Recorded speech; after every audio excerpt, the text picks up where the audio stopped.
Assalamualaikum warahmatullahi wabarakatuh. Kami dari kelompok 10 di sini, kami akan mempresentasikan hasil diskusi kami mengenai ISO 9001/2015 tentang support. Next. Untuk anggota kelompok kami, yang pertama itu dengan saya sendiri ada Retna Yunita Sari dengan ujung NIM 73.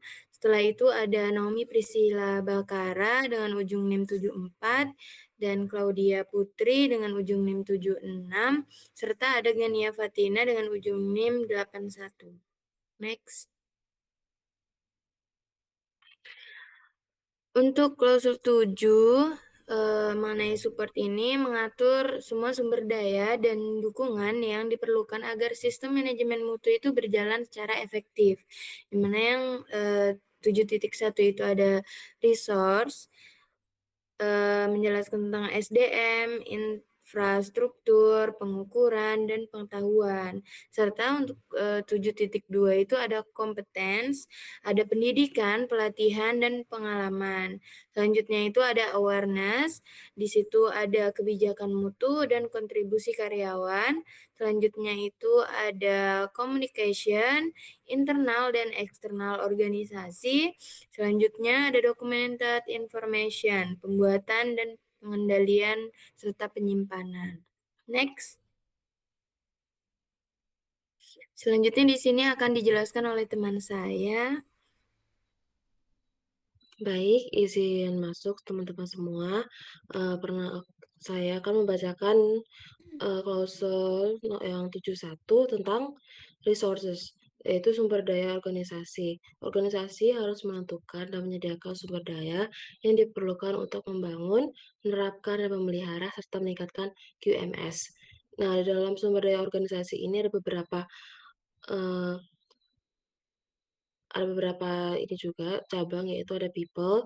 Ya, people itu merupakan sumber daya manusia yang berkompeten untuk mengoperasionalkan segala proses. Yang kedua itu environment atau lingkungan, yang merupakan faktor sosial, psikologis, dan fisik, baik itu suhu, cahaya, dan kebersihan. Yang ketiga itu ada knowledge atau kepengetahuanan, yaitu pengetahuan internal dan eksternal yang relevan untuk QMS. Dan yang keempat itu ada infrastruktur, yaitu ada gedung, peralatan, hardware atau software, transportasi, TI. Yang kelima itu ada measurement, yaitu alat ukur yang telusur, terkalibrasi, dan terlindungi. Yang terakhir yaitu keenam adalah pertimbangan, yang dimana kapabilitas internal dan kebutuhan dari penyedia eksternal.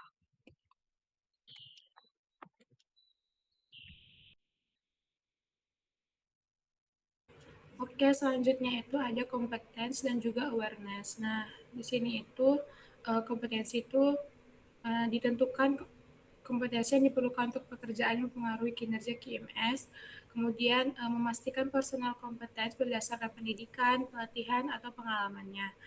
Selanjutnya itu ada ambil tindakan untuk memperoleh kompetensi yang dibutuhkan dan juga evaluasi efektivitasnya. Selanjutnya itu menyimpan dokumen sebagai bukti kompetensi atau retain document information.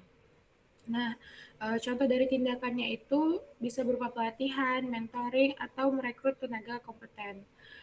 Selanjutnya itu ada kesadaran atau awareness. Di sini personel harus menyadari yang pertama itu kebijakan mutu atau quality policy-nya.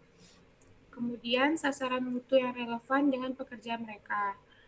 Selanjutnya itu kontribusi mereka terhadap efektivitas QMS dan manfaat peningkatan kinerja. Lalu ada konsekuensi jika tidak memenuhi persyaratan dari QMS.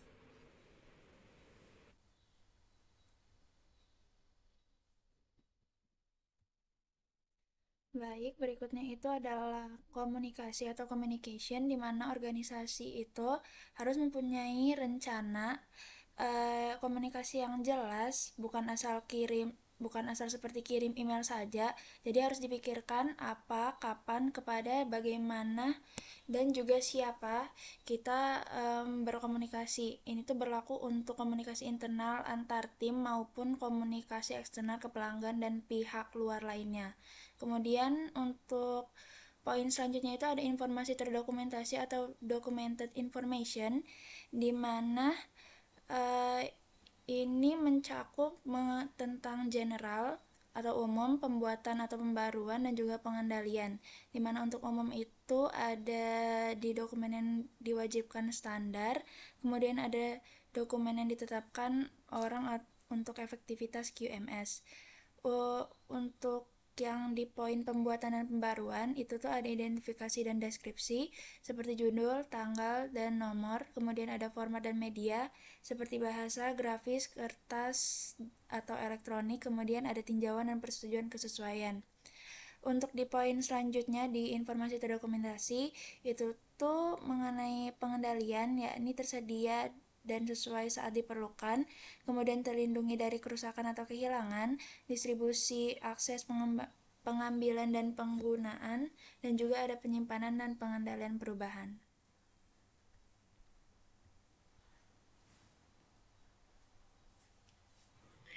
Selanjutnya di sini ada kesimpulan dari klausul 7, yaitu fondasi dukungan QMS, di mana resource itu merupakan sediaan SDM, infrastruktur, lingkungan, dan pengetahuan yang tepat. Sedangkan kompetens itu pastikan semua personel itu kompeten dan berdokumen. Untuk awareness sendiri itu bangun kesadaran mutu di seluruh tingkatan organisasi. Untuk communication sendiri itu atur komunikasi internal dan eksternal secara terencana. Untuk documented info, itu pengendalian seluruh dokumen QMS dengan sistematis. Baik, sekian dari presentasi kelompoknya. Untuk salah dan kurangnya kami mohon maaf.